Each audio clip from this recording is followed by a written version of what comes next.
We're going to start our tomato seeds today. Come along.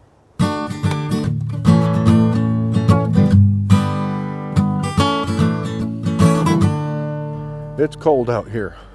It's going to freeze tonight. Had to take my citrus plants inside. But even though it's cold and all these crops out here are winter crops, guess what? It's time to plant tomatoes. Yeah, we're going to sow our tomatoes for our spring garden today. And the way we do that is I have a video on how to time your garden starts, your seed starting. And to condense that down into a single sentence, you find your average last frost date. You can find that online. Just enter your zip code, average last frost date. And then count back 6 to 10 weeks, 6 to 8 weeks, whatever. And that's when you start your seeds indoors, your tomato seeds. Your seed pack will tell you what the best timing is. And if it says 6 to 8 weeks, I can split the difference and do 7. It's January the 11th, and my average last frost date is about 7.5 weeks. This is 8 weeks, I don't know. But it's March the 1st. I figured all this stuff out when I was real excited about planting my garden. So yeah, today's the day. Now, normally I would start my seeds in these PropTech trays. These are durable, they're gonna last you forever. You can get those at Haas Tools. And I would start 2 seeds per cell. But I've purchased some seeds this year that are fairly valuable seeds in terms of, they're high price. So you get 15 seeds per packet on some of these. And well, I don't want to individually plant them. That's not a lot of seeds. And well, this tray is 162 cells. You know, I don't want to mess with this tray right now. Plus, I just want to show a different method of planting tomato seeds. I'm going to show you how to grow tomatoes in a small little one single tray, but you can get hundreds of plants in here. And it's called a dense planting method. This method has been used by people throughout tomato growing history. You just throw all your seeds in one cell, or you put a bunch of seeds in a cell. You let them grow till they're about 3 inches high, and then you divide them and up-pot them into individual containers. Tomatoes are tough little plants, man. They can handle just about any kind of treatment. So what I'm going to do is use this cheap Jiffy tray. This cheap Jiffy tray is the kind you can get at the big box store. You can buy them online cheap. But I'm going to use these 4-cell inserts that I got from the Rusted Garden. Gary over there has a shop, and well, I bought some stuff from Gary this past fall, and I'm going to use these. They're clean, they're fresh, they've never been used, and that's important. If you're reusing your cells, you want to wash them real good just to make sure that there's no fungal buildup, there's no disease down in there. So we're going to plant our tomato seeds, all the tomatoes that are going in my garden this year, and all the tomatoes that I'm going to give away to my friends and church family are going to be in this tray. This is where we're going to start them under lights. Let me show you how to do this, how easy this is. This is incredibly easy. I'm going to be using just a commercial seed starting mix. This is just basically peat moss with a little bit of perlite in there. It always works best to pre-moisten your soil. And you just want it to be nice and worked in. This peat moss that makes up these seed starting mixes repels water, actually. It's got a high surface tension. And so if you just work it in there like that, you can see that it'll hold together. Now that's a little damp. We need some more. And we'll just knead it around like a dough until we break that surface tension. Now you'll take your cells and just fill them up. Make sure you push it down in there. You want density here. You don't want air pockets down in there. And this pre-moistened soil fills these cells just like so. Like I said, I'm using this cheap Jiffy tray because it has a humidity dome and because it's smaller than my PropTech trays. I don't need all that PropTech tray stuff. I tried them, I love them, they're good for certain crops, but they're more tailored for guys who are doing farming and big time commercial production. And I want to show you that you don't need that. I want to show you that, oh, I'm missing one here. I want to show you that you can actually grow food with small things, with limited resources. All right, we got to fill up one more here. You don't have to have all the fancy equipment and the expensive trays. It's helpful sometimes. But for what we're doing right now, there we go. I have 1, 2, 3, 4, 5, 6, 12 times 4, 48 little cells here ready to receive seeds. That's awesome. I'm planting several kinds of seeds this year, but I'm going to plant some of these hybrids in my main bed, and we're going to put these in these cells here. There are 15 seeds in here. That's all you get because this is an expensive seed. So we're going to take these seeds and very carefully pull them out. And you don't want to mix your seeds up. Make sure you know what you got. We're looking at Granadero here. All right, so I'm going to take some of my seeds and put them in each cell. I'm planting multiple seeds per cell, maybe dividing those 15 seeds over 4 cells here, and I'm just pushing them in with my finger and moving some soil over them. Don't worry, just go about 1/4 of an inch down and move some of your seed starting mix over them. We have now planted our first seeds for spring 2021. I'm very excited. Now, don't forget to mark your seeds. Let's see, where's my label? There we go. Nope, that's not it either. Here we go, Granadero. This tray is Granadero. Actually, I'm going to mark it right here in the middle because I don't want it to interfere with the cover. And so we'll just keep doing that with our different kinds of seeds. What's next here? This big beef, I've received more seeds. It's not quite as valuable, I guess, as the other ones. So you can see I'm putting them on fairly dense. I'm not really worrying about it.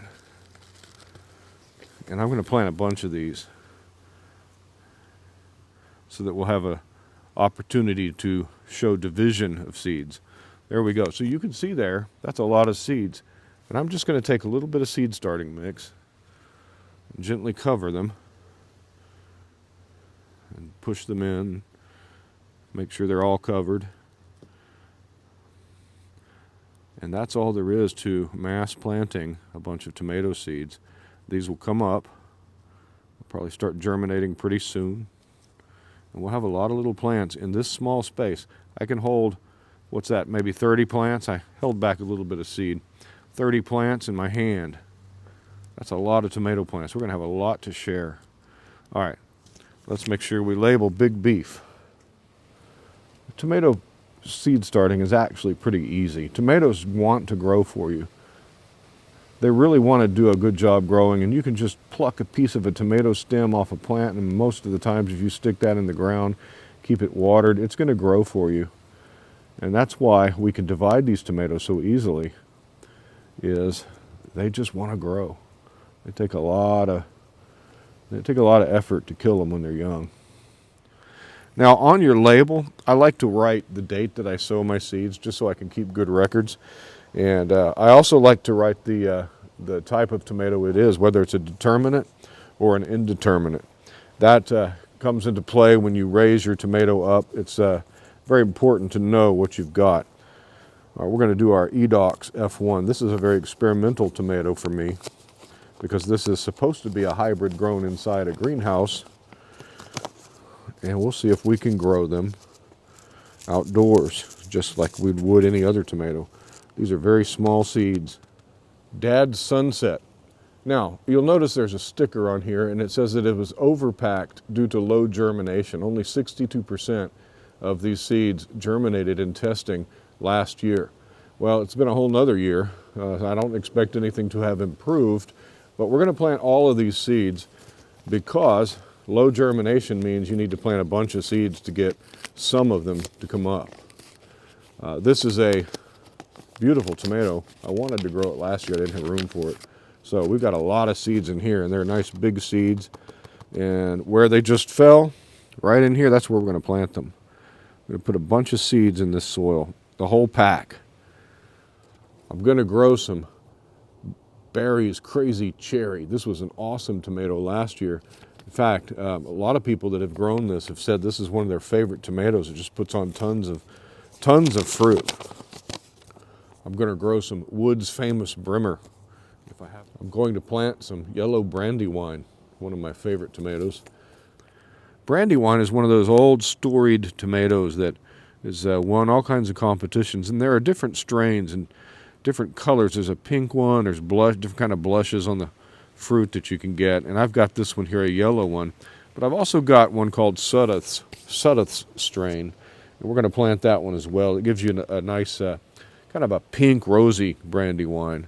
So let's see. And finally, I'm going to plant some Black Beauty.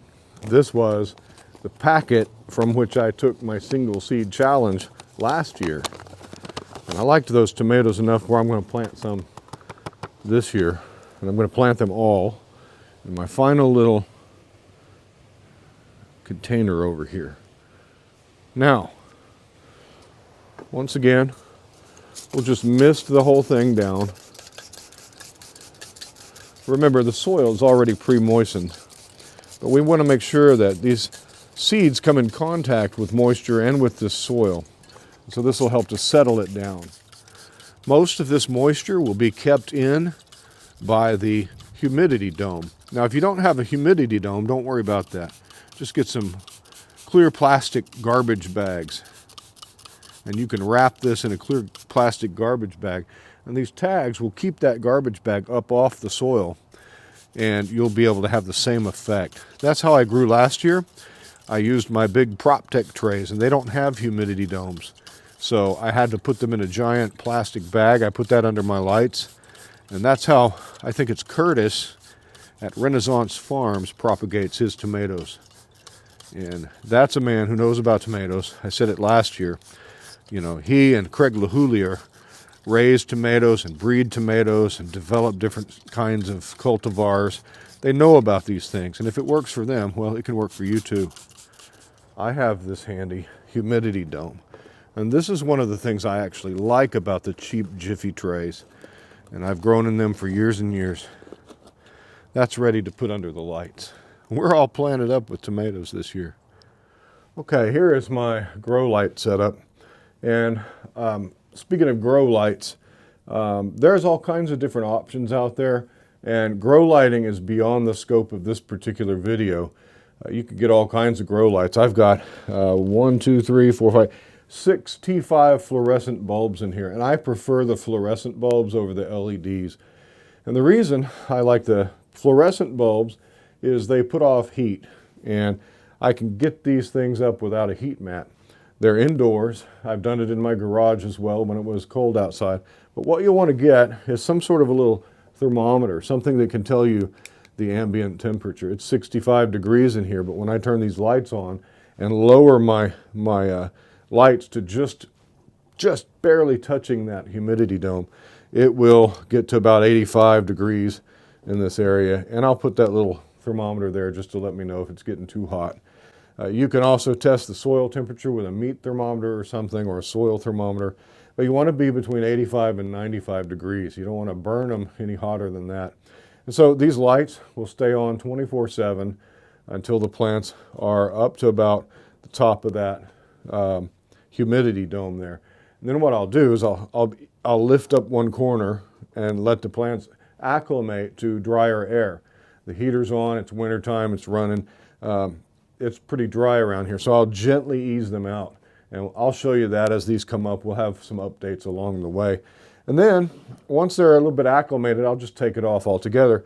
And I'll start cycling my light on 12-hour cycles with the daylight, just to get them into the rhythm. And then we'll harden them off, and we'll separate them first, and then we'll harden them off and plant them out in the garden. So yeah, there we go. We have our seeds sown. If you have any questions about sowing seeds or anything that we did today or what we plan to do with them in the future, drop a comment below, and I'll be sure to try to answer that if I know the answer to your question. But yeah, seed starting couldn't be easier. Pre-wet seed starting mix, a tray with a humidity dome, and some lights. Now, people often ask, can you do this in a south-facing window? Yeah, you can. Your seeds are going to get pretty leggy, but that's okay. There are ways to overcome that. In fact, on his channel, NC Tomato Man, I think is the name, Craig LaHoulier, the author of Epic Tomatoes, Well, he grows them in these kind of trays and puts them in a window, and when they come up leggy, well, you just shove them in halfway down when you plant them and transplant them out in the garden or into larger pots. So leggy tomatoes doesn't really matter. You want your lights to be right above your tray, and so I'm going to leave my lights right there. Now, with a light system that I've got, it's produced by Leapfrog, but you can find this system by just about any of the manufacturers that make these T5 bulb settings. You can put 4 of these trays under these lights, and you can orient them this way, and they just line right up. The Jiffy seed trays fit perfectly under these lights, and that's, again, why I don't think I'm going to use the Haas tools for propagating under lights. I'll use them for outdoor propagating and for seed starting outdoors under the sun. But these guys here, these Jiffy trays, they fit under here perfectly. They have the humidity dome. They're dirt cheap, and they last you several years. So, yeah, there we go. So when we divide all those seeds out and put them in our garden, this will, on March the 1st, become my tomato bed. Everything in here has to come out, and we're going to trellis our tomatoes on this system here. I've not quite worked out my hooks. My hooks are going to need to be able to move down a tomato's width each time the tomato reaches the top. I'll let some string down, I'll let the tomato go down, and I'll move it over, and we'll just work those tomatoes around, and hopefully we'll get them to where those vines can grow indefinitely. A single vine, and that's how we're going to train them. Anyway, that's a future project. Right now we got to get some tomatoes in the ground. There we go, man. It feels good. We got stuff in the ground. Well, we've got stuff in seed starting trays under the lights. That's encouraging, and it starts to, feel like spring when you're doing spring type stuff. I'm really excited. We've got a good garden growing back here. We'll do some tours and finish up with the fall garden. If you'd like to follow along, please subscribe. If you'd like to follow our tomato planting and our spring garden, please subscribe. We'd love to have you on board. We've got a nice community here in the comment section, and well, it'll help us and encourage us, and hopefully you'll find our videos to be useful. Happy gardening to you. We'll see you the next time. Bye-bye.